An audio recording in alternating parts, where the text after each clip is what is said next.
అప్పు మంచినీళ్ళు తీసురా. తెస్తున్నా అండి.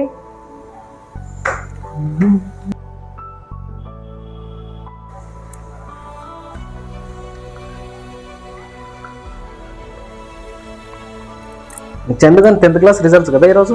అవునండి. వాడు ఎక్కడున్నాడు? బయట ఉన్నాడండి. ఇది పిలిచో సార్.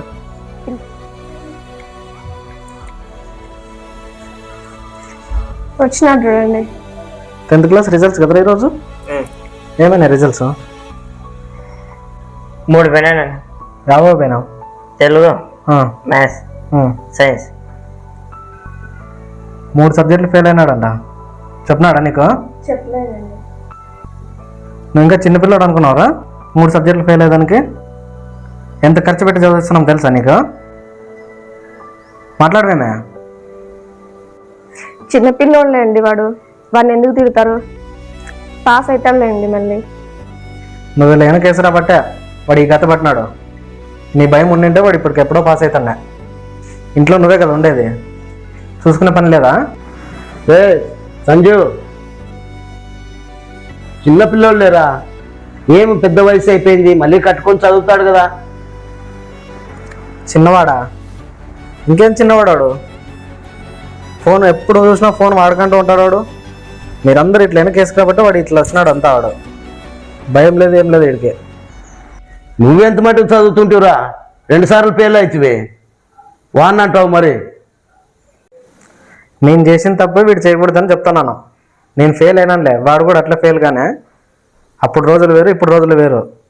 ఇప్పుడు చదువు ఉంటేనే ముందుకు పోయేదానికి. ఎప్పుడు అట్లా ఫెయిల్ కావద్దు. కట్టుకొని రాయి, పాస్ అవుతావు.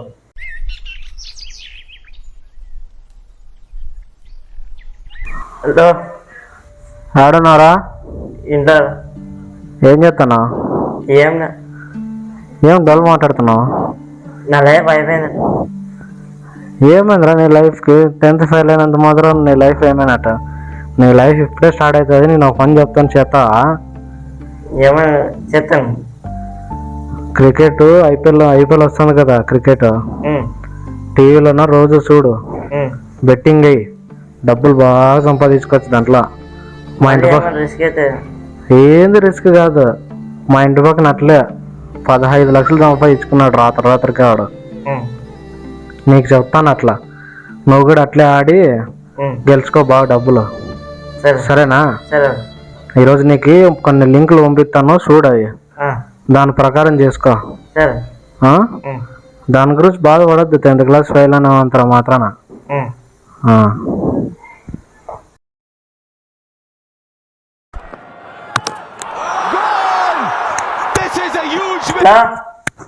ఇవాళ మా వాళ్ళకి ఎత్తారు డబ్బులు తయారు చేసుగా చేసుగా ఉందా?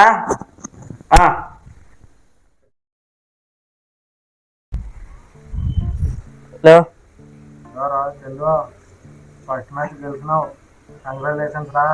థ్యాంక్స్ రా రఘు. నువ్వు లింక్ పంపించిన దానికి నేను గెలిచాను. ఇట్లా రోజు ఇట్లా లింక్ పంపిరా, నేను బాగా గెలుచుకుని నేను బాగా డబ్బులు గెలుచుకుంటాను. నీ రుణము నేను అవునరా, బాగా ఆడతాను రా.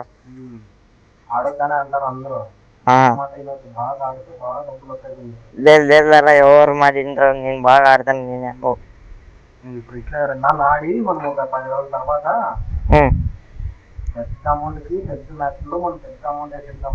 వేద్దాం లేరా. ఓకే లేరా, చెప్తాను లేరా. ఆ మ్యాచ్ గెలిచిందంటే ఆ, మనం రాత్రి లక్షాధికారులు అయిపోతాం. ఓకేలారా.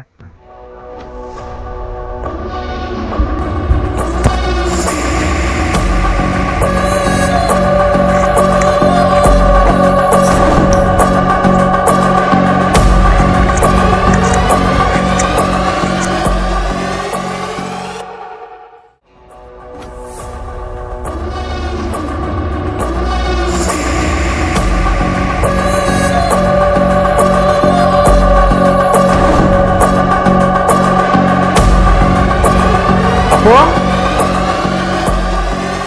అప్పు అపర్ణ, ఏంటండి? ఈ జోబులో డబ్బులు పెట్టండి. ఎక్కడ పోయినాయి చూడండి. నేను చెప్పు, ఏమిటికన్నా తీసుకున్నావా? లేదండి, తీసుకోలేదు నేను. మరి ఇందులో డబ్బులు పెట్టింటి నేను నిన్న పెట్టినాను, నిన్న సాయంత్రము. ఇప్పుడు లేవు. నేను చూడలేదండి. ఏమిటికన్నా వాడికంటే చెప్పు, ఏమిటికన్నా తీసుకున్నావా చెప్పు. లేదండి, తీసుకోలేదు. చెప్తావు లేదా? నేను తీసుకోలేదండి.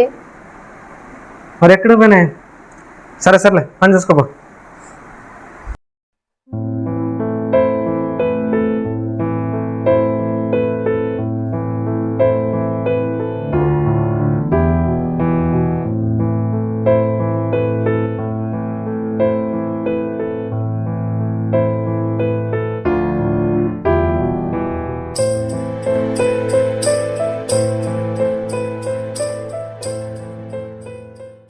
ఏమైంది చందు? ఏం కాలేదమ్మా. చెప్పు నాన్న, ఏమైందో? ఏం కాలేదు. ఏమైంది నాన్న? ఓడో నా ఫ్రెండ్ గారు చెప్పిండమ్మా, ఏమని? బెట్టింగ్ ఆడని చెప్పిండు. ఆ? దాంట్లో బెట్టింగ్ లో నేను ఓడిపోయినా. ఆయన నాకు ఫోన్ మీద ఫోన్ చేస్తారు నాకు. దానికేమో ఏం బెట్టింగ్ ఆడినావు? క్రికెట్ డబ్బులు పోగొట్టినావా? లాస్ అయింది.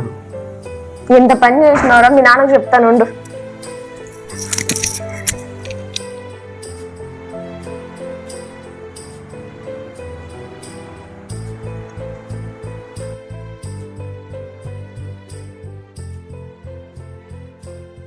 ఏం చెప్తున్నాడు? కూర్చున్నాడండి.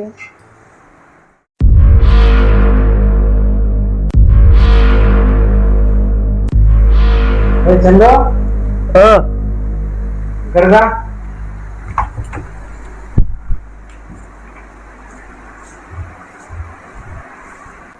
నిన్న 10th ఫెయిల్ అయితే ఏమో అనుకున్నాను. అది 3 సబ్జెక్టులు. ఈరోజు ఆ క్రికెట్ బెట్టింగ్ వల్ల మొత్తం కుటుంబాన్ని రోడ్డు మీదకి తెచ్చినావు నువ్వు. అసలు ఏమనుకున్నావురా నువ్వు? అసలు బెట్టింగ్ ఆడాల్సిన అవసరం ఏమొచ్చిందిరా నీకు? నాన్న 10th లో నా లైఫ్ ముగిసిపోయిందన్న. దానికోసం డబ్బు కోసము బెట్టింగ్ కానీ అంత ఉందానంగా. 10th లో లైఫ్ ముగిసిపోయిందని ఎవరు చెప్తున్నారా నీకు? 10th ఫెయిల్ అయినంత మాత్రం లైఫ్ ముగిసిపోయినట ఎవరు చెప్పింది నీకు? అసలైన లైఫ్ అప్పుడే స్టార్ట్ అవుతుంది మనకి. అది నీకు తెలీదా? అసలు బెట్టింగ్ పొమ్మని చెప్పింది నీకు ఎవరు చెప్తున్నారు?